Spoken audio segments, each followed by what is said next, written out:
If you have lived through partner betrayal, whether you discovered pornography use, affairs, sex workers, secret accounts, or some combination of all of it, you've probably had this experience.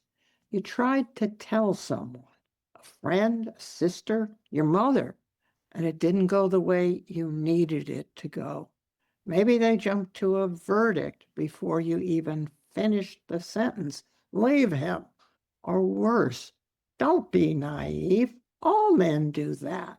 Maybe you got uncomfortable, changed the subject, and never quite came back to it. Maybe they asked you questions you couldn't answer, and you felt accused by the asking. Maybe they loved you sincerely and still left you feeling more alone than before you opened your mouth. So you stopped telling people. This is one of the cruelest features of betrayal trauma. The thing that has shattered your life is also the thing you cannot easily say out loud. Other crises come with built-in scripts. When someone has cancer, people know what to do. When someone dies, casseroles arrive. When your partner has been living a double life, the people around you do not have a script, and most of them won't pause long enough to make one. So they reach for what they have, and what they have is usually their own discomfort. Why the advice hurts? The advice that arrives is not really advice. It's the friend's nervous system trying to settle itself. Leave him is a way to short circuit your pain. Your uncertainty is unbearable to her. So she pushes you toward a decision, any decision, to end it. Stay for the kids, for the family, for the years you've put in, is the same move from the other direction. It also shuts down her feelings. All men do this. Boys will be boys. This is minimization passing as solidarity. It's the friend acting blasé. Makes you doubt yourself for feeling so crazy. How did you not know? This one comes wrapped in concern, but underneath it's a question the friend may be asking herself. Could this happen to me? Did you do something I'm doing? It's self-protection. It lands as accusation. None of this is what you need.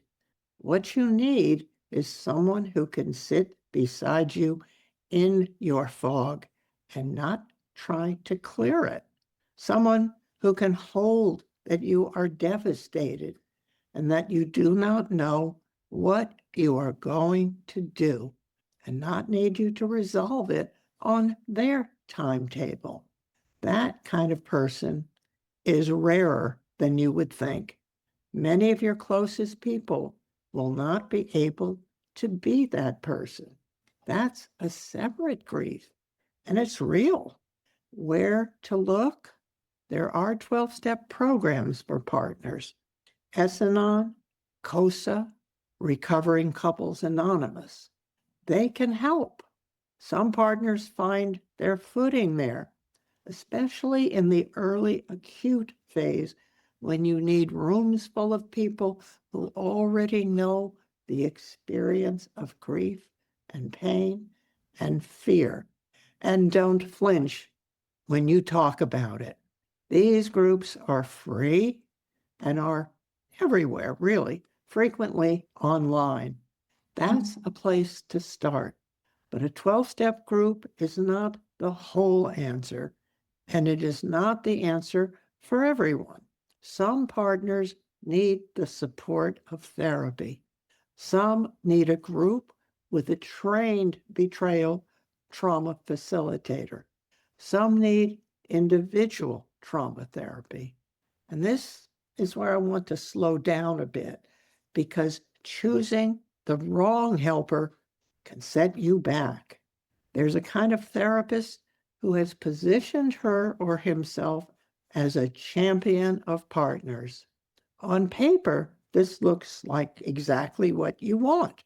In practice, some of these clinicians have built their work on a foundation that is going to harm you. Here's what to watch for. Some are openly anti-addict. They'll validate your rage, but never your ambivalence. They'll treat any wish to understand your partner as a sign that you're still in denial or codependency. They'll push you toward divorce as the only mentally healthy ending and frame staying as pathology. Some have their own unprocessed betrayal in the background. You'll feel an immediate click with them, and that click is the problem. Their countertransference is aligning with yours. They're not processing your grief. They're recruiting you into theirs. You'll leave their office feeling righteous. You won't leave it feeling healed. Righteous is not the same as healed. Righteous keeps you stuck. Some flatten your partner into a diagnosis and then flatten you into a victim. Both of these moves rob you of complexity. You are not a victim. You are a person making a decision over time with information you did not have before about a relationship that's more than the worst thing in it. Before you commit to a therapist or a partner group, ask 3 questions. 1, have you worked with people on both sides of this, partners and the people with the addiction? 2, do you believe couples can heal together if they choose to? And 3, how do you work with a partner who's ambivalent about staying or going? Listen to how they answer. If they cannot tolerate your ambivalence, they cannot help you sit with it. If they have a verdict ready before they know your story, they are not the right one. You want someone who can hold the whole picture, someone who is not afraid of your rage and is also not feeding on it, someone who has done their own work, including, if it's part of their history, their own betrayal work, and is still not working it out through you. Finding people who can actually meet you in this is its own piece of recovery. It will take you longer than you want it to. You will lose some friendships and find some unexpected ones. You'll probably try a group that doesn't fit and have to try another. You may have to fire a therapist. None of that is failure. That is the work. You're looking for people who can stay in the room with you when you do not yet know the ending. They do exist. Keep looking until you find them. I wish you well.